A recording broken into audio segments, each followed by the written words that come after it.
दोस्तों, हर कोई ये कहता है कि हमें जरूरत से ज्यादा नहीं सोचना चाहिए।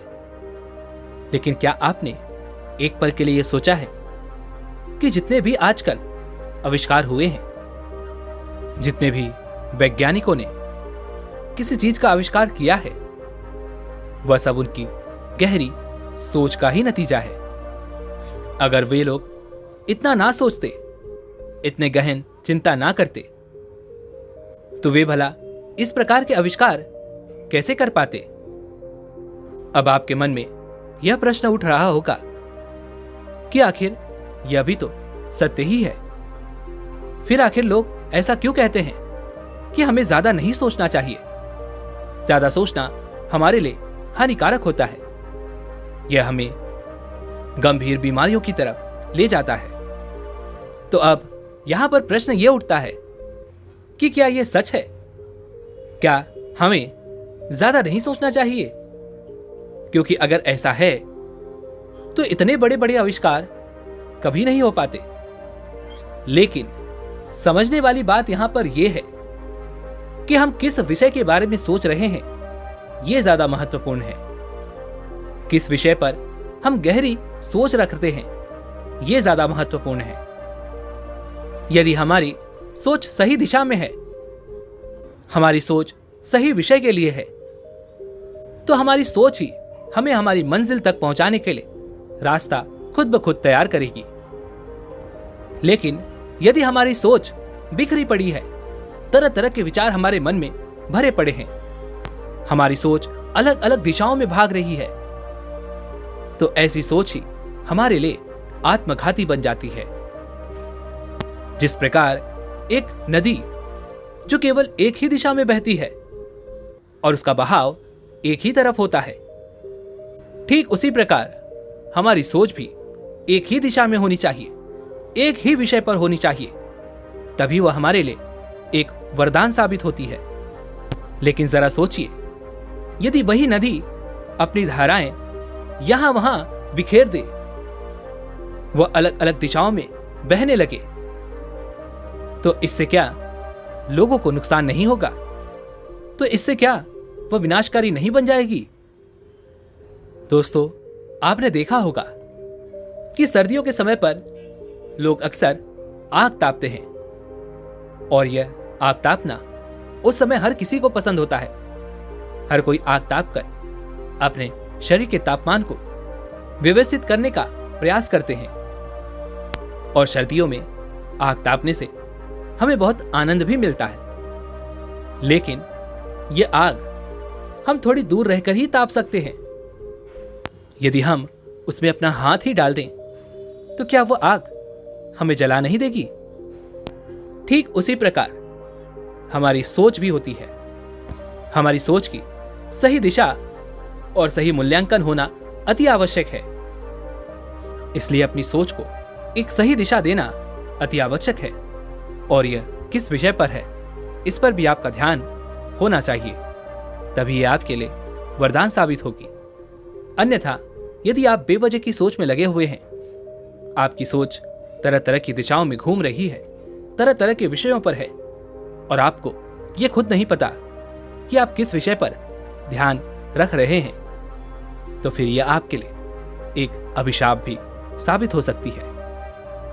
इसे और अच्छे से समझने के लिए आज की जो कहानी मैं आपको सुनाने जा रहा हूं, इस कहानी के माध्यम से आप यह समझ सकेंगे कि आपको किस दिशा में सोचना चाहिए, कैसे सोचना चाहिए, और जिस सोच के कारण आप हमेशा परेशान रहते हैं, हमेशा चिंतित रहते हैं, यही आपकी कमजोरी आपकी ताकत बन जाएगी। आपको सोचने का एक नया नजरिया मिलेगा, आपको सोचने का एक नया रास्ता मिलेगा। इसलिए इस कहानी को अंत तक जरूर देखिएगा। यह कहानी बहुत समय पहले की है, जब लोग पैदल ही सफर किया करते थे। लोगों के पास उतने संसाधन नहीं थे कि वह एक जगह से दूसरी जगह के लिए किसी साधन का उपयोग कर सके। जब किसी को एक नगर से दूसरे नगर में जाना होता था, तो वे लोग पैदल ही जाया करते थे या फिर घोड़ा गाड़ी का इस्तेमाल किया करते थे, जिस कारण उन्हें एक नगर से दूसरे नगर जाने तक अत्यधिक समय लगाना पड़ता था। कई कई बार तो दिन भी लग जाते थे। उसी समय की बात है, एक छोटा सा गांव था। उस गांव का नाम था श्यामपुर, और उस गांव में एक युवक रहता था जिसका नाम था अशोक। अशोक अभी नौजवान था। उसकी उम्र केवल 25 वर्ष थी और वह बिल्कुल हट्टा कट्टा था, नौजवान था। उसके अंदर जोश और उत्साह भरा हुआ था। वह किसी भी काम को पूरी मन, लगन और मेहनत के साथ करता था और अपने कामों को अंजाम तक पहुंचाकर ही वो दम लिया करता था। और तो और, जब भी वह किसी के साथ कुछ बुरा होता हुआ देखता तो वह चुप नहीं बैठता, बल्कि उसके खिलाफ वह आवाज उठाता, उसका विरोध किया करता, जब तक कि सामने वाला अपनी गलती का एहसास ना कर ले, उसके लिए वह माफी ना मांग ले या फिर उसका हर्जाना देने के लिए वह तैयार ना हो जाए।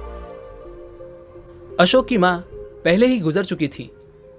अब उसके घर में कोई बचा था तो वह थे उसके पिता, जो अशोक से बहुत प्रेम करते थे और वह अशोक के इस स्वभाव के बारे में भी भली भांति जानते थे।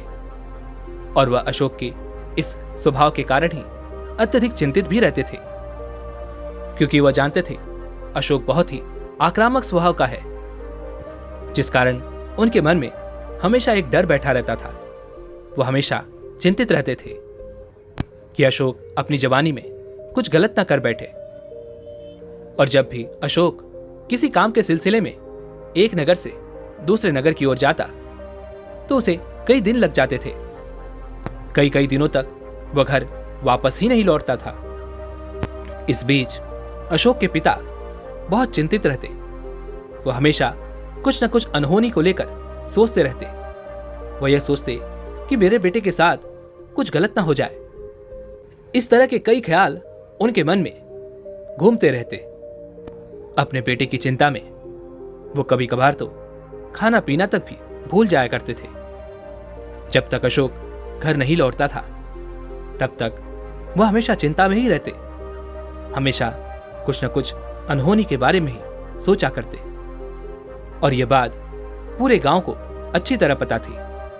और उस गांव में अशोक के कुछ दुश्मन भी थे, जिन्हें यह बात अच्छे से पता थी कि अशोक के पिता अशोक को लेकर अत्यधिक चिंतित रहते हैं और वह अत्यधिक सोचते हैं। एक बार अशोक किसी काम से दूसरे नगर की ओर गया था और अशोक के दुश्मनों ने इस बात का फायदा उठाया। अशोक के दुश्मनों ने पूरे गांव में यह बात फैला दी कि अशोक की घोड़ा गाड़ी रास्ते में ही पलट गई। दूसरी तरफ अत्यधिक गहरी खाई थी और अशोक उसी में जा गिरा, जिससे उसकी मृत्यु हो गई। यह बात पूरे गांव में आग की तरह फैल गई और यह बात धीरे धीरे अशोक के पिता के कानों में भी पड़ी।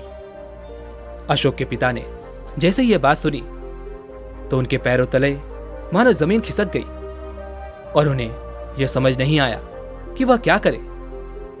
उनका एक लौता पुत्र था जो अब इस दुनिया में नहीं रहा। इस छोटे से ख्याल ने उनके मन को पूरी तरह से तोड़ दिया। वह अंदर से पूरी तरह से टूट चुके थे, बिखर चुके थे। उनकी आंखों से झरझर आंसू बह रहे थे। देखते ही देखते अचानक वो जमीन पर गिर पड़े और बेहोश हो गए। लेकिन अच्छी बात यह थी कि वहां पर गांव के आसपास के कुछ लोग उपस्थित थे। उन्होंने तुरंत ही उन्हें उठाया और वैद्य के पास ले गए। वैद्य ने जांच पड़ताल की और उन्हें एक दवा दी, जिससे अशोक के पिता की जान तो बच गई, लेकिन अब भी उनके मन में बस वही ख्याल कौंध रहा था।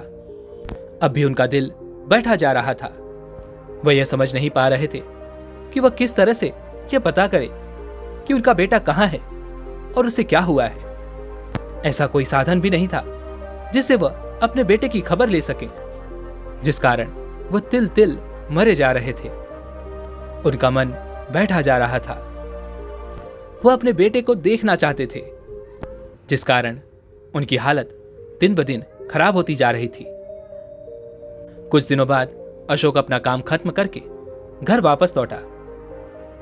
और जब वह घर वापस आया तो उसे पता चला कि उसके पीछे गांव में क्या हुआ है। जैसे ही उसे यह पता चला, वह अत्यधिक क्रोधित हो उठा। वह यह जानता था कि यह किसकी हरकत है, लेकिन सबसे पहले वह अपने आप को शांत करके अपने पिता के पास जाता है, उनसे उनकी खैर खबर लेता है। और जब अशोक के पिता अशोक को देखते हैं तो मन ही मन वह बहुत प्रसन्न होते हैं और अपने बेटे को देखकर उनकी सांस में सांस आती है। उसके बाद अशोक अपने पिता से कहता है, पिताजी, यह बात आपसे किसने कही थी कि मेरी घोड़ा गाड़ी रास्ते में पलट गई थी और मैं गहरी खाई में जा गिरा था, जिस कारण मेरी मृत्यु हो गई? यह झूठी खबर आप तक किसने पहुंचाई? इस पर उसके पिता कहते हैं, बेटा, गांव में हर कोई केवल एक ही बात कह रहा था और यह बात मेरे भी कानों में पड़ी। मैं नहीं जानता यह बात कहां से आई और किसने कही, लेकिन जब से मैंने यह बात सुनी थी, मेरा तो मन बैठा जा रहा था।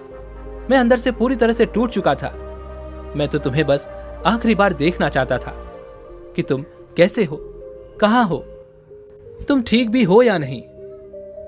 तभी अशोक क्रोधित होकर अपने पिता से कहता है, पिताजी, मैं जानता हूं यह सब किसकी हरकत है। मैं उन्हें अच्छी तरह से जानता हूं। यह सब मेरे उन दुश्मनों का किया करा है और मैं उनकी गलती के लिए उन्हें कभी माफ नहीं करूंगा। मैं उसके लिए उन्हें सजा दूंगा। आप बस देखते जाओ मैं किस तरह से उन्हें उनके अंजाम तक पहुंचाता हूं। और हां, आप मुझे रोकने बिल्कुल मत आइएगा। लेकिन अशोक के पिता तो अशोक की खैरियत चाहते थे। वह नहीं चाहते थे कि अशोक किसी बड़े संकट में फंस जाए। इसलिए अशोक के पिता ने अशोक के सामने अपने दोनों हाथ जोड़ते हुए अपने बेटे से कहा, नहीं बेटा, मत जाओ, रुक जाओ। यदि तुम्हें कुछ हो गया तो अब मैं सहन नहीं कर पाऊंगा। तुम्हारे बिना मैंने इतने दिन कैसे काटे हैं यह मैं ही जानता हूं। मेरी बात मान लो, मत जाओ। मैं तुम्हारे बिना जीवित नहीं रह पाऊंगा।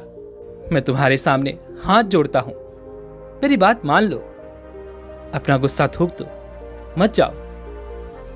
अपने पिता की यह हालत देखकर अशोक की भी आंखों में आंसू आ गए और उसका सारा गुस्सा पल भर में ठंडा हो गया।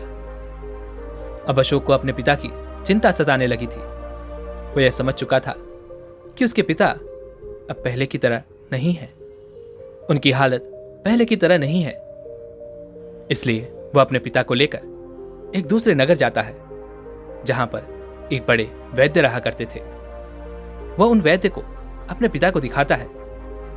वह वैद्य अशोक के पिता की नब्ज देखकर उन्हें कुछ दवाइयां देते हैं और साथ ही अशोक से यह भी कहते हैं, बेटा, तुम्हारे पिता को कुछ भी नहीं हुआ है, लेकिन फिर भी मैं कुछ दवाइयां दे रहा हूं। इसे तुम समय समय पर इन्हें खिला देना।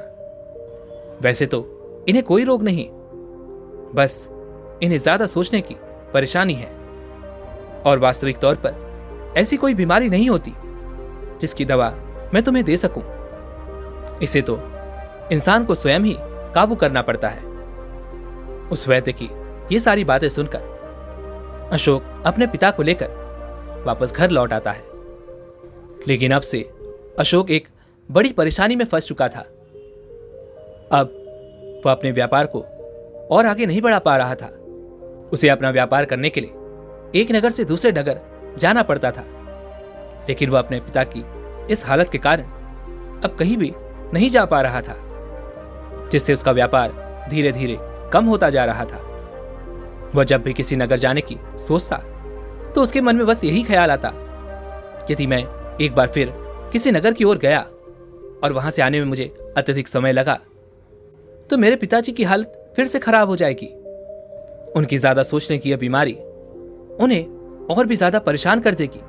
वो और भी ज्यादा चिंतित हो जाएंगे, जिस कारण अशोक कहीं भी नहीं जा पा रहा था। और अशोक इसी बात से अत्यधिक परेशान रहने लगा, चिंतित रहने लगा। उसे यह समझ नहीं आ रहा था कि वह क्या करे, किस तरह से अपने पिता की इस परेशानी को दूर करे। उसने कई बार प्यार से अपने पिता को समझाने की कोशिश की, उन्हें मनाने का हर मुमकिन प्रयास किया, उन्हें यह विश्वास भी दिलाने का प्रयास किया कि पिताजी, मुझे कुछ नहीं होगा, मैं बिल्कुल ठीक रहूंगा, मैं केवल अपने काम के सिलसिले में दूसरे नगर जा रहा हूं, आप चिंता ना करो, मैं सही सलामत फिर लौट आऊंगा। लेकिन उसके पिता मानने को तैयार ही नहीं थे। वह अपने पुत्र से कहते हैं, बेटा, मैं जानबूझकर ये सब नहीं सोचता, लेकिन मेरा मन ऐसा है ही कि वह तरह तरह की बातें सोचने लगता है। न जाने क्यों मैं खुद को रोक नहीं पाता और मेरे मन में न जाने कैसी कैसी अनहोनी को लेकर विचार उत्पन्न होने लगते हैं, जिस कारण मैं और भी ज्यादा परेशान हो जाता हूं, मैं और भी ज्यादा चिंतित होने लगता हूं। और फिर जब तक मैं तुमको नहीं देख लेता मेरे मन को चैन नहीं आता। अब तुम ही बताओ मैं क्या करूं। अशोक को अपने पिता की सारी बातें सही लगी, लेकिन एक व्यक्ति को अपने जीवन में कर्म तो करने ही पड़ते हैं। बिना कर्मों के उसका जीवन कर्महीन हो जाता है। और इसी प्रकार अशोक का जीवन भी कुछ इसी मोड़ पर आ चुका था। वह किसी भी काम को करने के लिए बाहर नहीं जा पा रहा था। वह अपने व्यापार को बढ़ाने के लिए बाहर नहीं निकल पा रहा था, जिस कारण धीरे धीरे उसका व्यापार चौपट होने लगा। अब कोई भी उसे कोई कार्य नहीं सौंपता था, जिस कारण अशोक अब बहुत ज्यादा चिंतित रहने लगा था, बहुत परेशान रहने लगा था।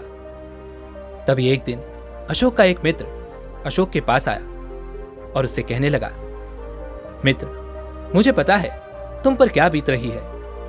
तुम्हारे पिता अत्यधिक सोचते हैं, वह अत्यधिक सोचने की बीमारी से ग्रसित हैं। इसलिए मैं चाहता हूं कि तुम पास ही के गांव में एक बौद्ध भिक्षु हैं, उनसे जाकर मिलो। वह तुम्हारी समस्या का समाधान अवश्य करेंगे। वह इंसानी दिमाग और उनकी विचारधाराओं के बारे में बातें करते हैं। वह उनके बारे में बड़ा ज्ञान रखते हैं। मेरी राय में तुम्हें उनके पास अवश्य जाना चाहिए। अपने मित्र की यह बात सुनकर अशोक के मन में एक नई उम्मीद जग उठी। वह तुरंत ही अपने पिता को लेकर उन बौद्ध भिक्षु के पास पहुंच गया। जब अशोक और उसके पिता वहां पहुंचे तो वो बौद्ध भिक्षु ध्यान में लीन थे। वह दोनों शांति से उनके सामने बैठ गए और उनके ध्यान से बाहर आने का इंतजार करने लगे। जैसे ही उन बौद्ध भिक्षु ने अपनी आंखें खोली, अशोक और उनके पिता ने उन्हें प्रणाम किया, लेकिन बदले में उन बौद्ध भिक्षु ने उन्हें कोई जवाब नहीं दिया। वह चुपचाप यूं ही बैठे रहे और कुछ देर बाद वह अशोक से पूछते हैं, भंते, तुम्हारे आने का क्या कारण है? तुम यहां पर क्यों आए हो? उन बौद्ध भिक्षु के इस प्रश्न का जवाब देते हुए अशोक ने उन्हें अपनी सारी परेशानियां बता दी। तभी वो बौद्ध भिक्षु अशोक से कहते हैं, हम इंसान अपनी बुद्धि को समझ नहीं पाते।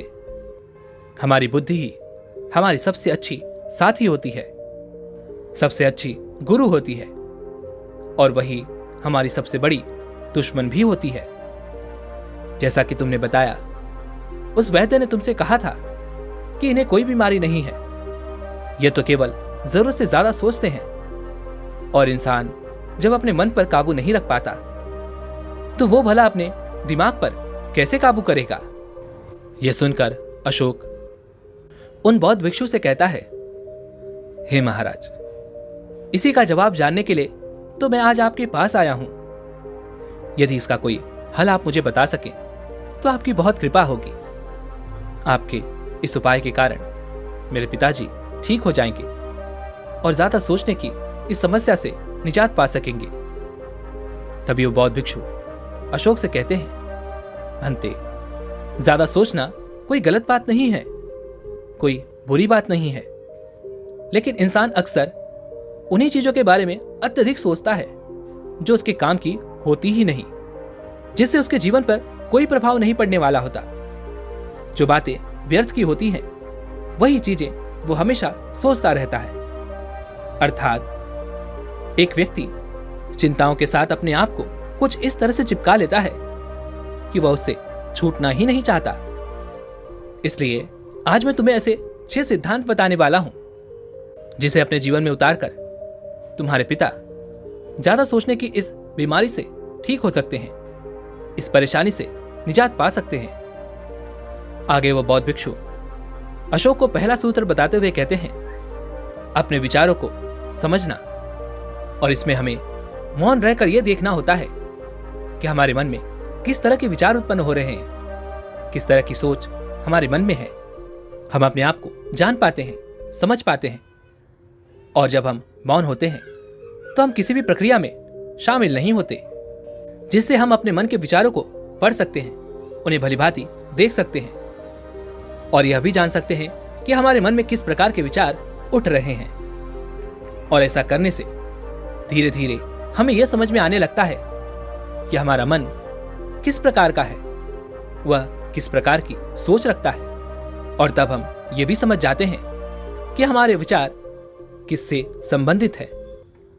और बस तब हमें यह पता करना होता है कि इन विचारों के उठने का कारण क्या है, क्योंकि यही विचार जो सबसे ज्यादा संख्या में हमारे अंदर आते हैं, हमारे दिमाग में आते हैं, वही हमारा स्वभाव बन जाते हैं। हमारा स्वभाव इसी प्रकार का होता चला जाता है। इसलिए हमें मौन रहकर अपने विचारों पर ध्यान देना चाहिए, इन्हें समझना चाहिए, इन्हें परखना चाहिए और यह पता करना चाहिए कि ये विचार क्यों उत्पन्न हो रहे हैं।